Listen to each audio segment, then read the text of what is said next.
নদী Bangla group, Narsingdi TV news update.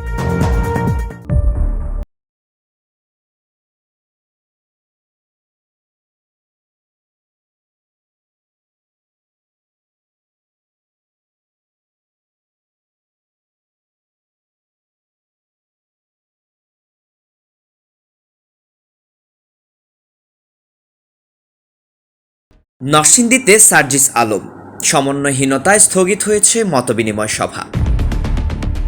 ৯ September সোমবার নরসিংদীতে এসেছেন বৈষম্য বিরোধী ছাত্র আন্দোলনের কেন্দ্রীয় সমন্বয়ক সার্জিস আলম। কোটা সংস্কার থেকে ফেসিবাদ বিরোধী আন্দোলনের অন্যতম এই নায়কের আগমন উপলক্ষে উচ্ছ্বসিত ছিল নরসিংদীর ছাত্র জনতা।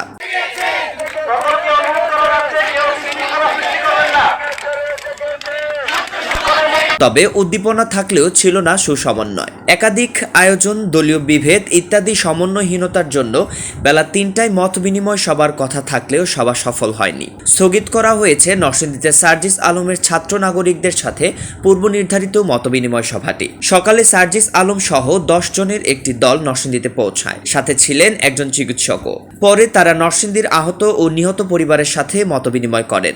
আহতদের চিকিৎসা বিষয়ে কথা বলেন আগত চিকিৎসক। এছাড়া বিএনপি, জামায়াত, বাংলাদেশ ইসলামী আন্দোলন ইত্যাদি রাজনৈতিক দলের স্থানীয় প্রতিনিধিদের সাথেও মতবিনিময় করেন বৈষম্য বিরোধী ছাত্র আন্দোলনের অন্যতম এই নেতা।